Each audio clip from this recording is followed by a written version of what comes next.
Hey there, welcome back to the channel. I have done a video recently on kind of the communication profile, the different ways that we have of communicating, whether it's amateur radio, GMRS, shortwave, receiving FM or TV broadcasts, because in an emergency, you've got a number of different needs for communication. But one of those that's primary on most people's minds is how am I going to talk to my family? Let's say I'm at work and something bad happens. I need to be able to talk to them and let them know I'm okay, find out if they're okay, try and coordinate when we're going to meet, how will we meet, and all of that good stuff. And so I've mentioned LoRa Meshtastic, which is something I really want to delve into here soon.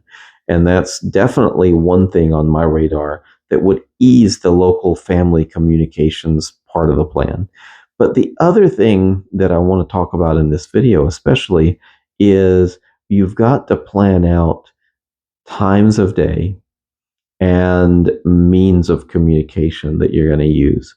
And so, for instance, I've got a number of amateur radios. I've got a GMRS radio here. One of the radios is digital. Let's say my family had a digital radio. That's all great. If I had a hotspot for them, a hotspot for me, and a satellite at each end, that's great. We'd have resilient communications, but we'd need to know what talk group we tune to and when we tune to it. The same for GMRS. Are we going to try and communicate simplex? Are we going to try and use a local repeater? In an emergency, local repeaters might get a little busy. I know around here, after Helene, the local repeaters were very busy, the ones that were online. And so you've got to think through your plan A and your plan B, and even your plan maybe C and D if A and B aren't options. And so do we use this repeater first and then check that repeater and let's do this one? And so that's something you need to think about when you're programming your radios. That's something you need to think about when you're using them day to day. Is okay, which ones are my go-tos? Okay, this one I've found has really good coverage everywhere. This one has a few dead spots. Maybe I want to pick the one that covers everywhere, but you're not going to be the only person. So maybe we need to think about simplex. Ooh, can I get simplex connection to the house from here? Is the terrain going to work with that?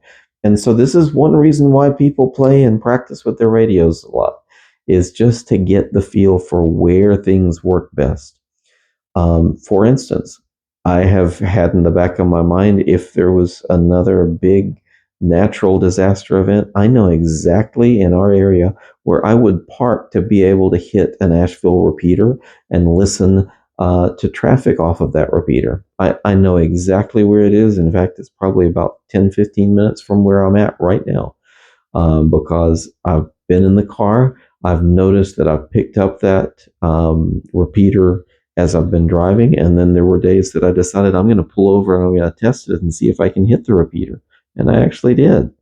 And so you kind of collect information like that as you're going around, playing with your radios.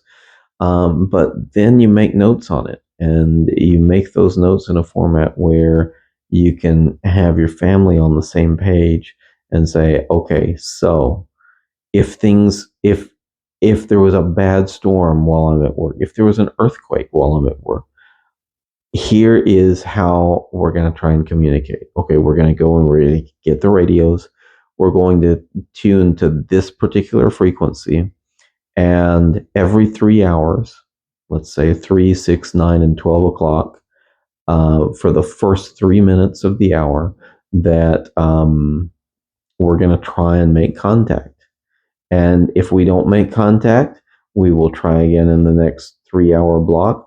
Or maybe you want to decide that every hour on the hour you're going to try, or every half hour, maybe the first 5 minutes of every half hour you're going to try and make contact, because 3 hours seems like an awful long time if you don't know where your family is. And maybe it's every 15 minutes. Maybe it's okay. We're going to try and make contact on this frequency for the first 5 minutes. At quarter after the hour, we're going to try this one. At 30, we're going to go back to the first one. Maybe that's going to be your plan. And part of the plan probably needs to be, and if I can't get a hold of you, I am going to be making my way towards this location. This is our first spot. If I can't get to this spot, if it's inaccessible, here's my second spot. Here's our second meetup spot. Here's our third meetup spot. You need to plan that out, because floods, earthquakes, tornadoes, terrible thunderstorms, all of these things can make travel very difficult. And that's not to mention the man-made disasters that could be on the horizon as well, because there are a lot of those too. We live in dangerous and interesting times. But in any case, I encourage you, start writing out your plan, start building it, talk about it with your family, try and get your family on board and where they're fluent with how to use the communication methods that you've chosen. And I'm going to be looking at Meshtastic. I'll probably be doing some videos on it before too long. I don't have any equipment yet to work with, but I'm hoping to change that before too long. So in any case, leave some comments if you've already got your emergency communications plan written out. Write down below what you found works well, what you found doesn't work well. Let me know if you've actually had to use your emergency communications plan, because you're not going to know, I think, until you actually put it into use how well it's going to work. And so you can do the best you can designing it, but you gotta try and use it some to see how it's going to work for you. Let me know in the comments.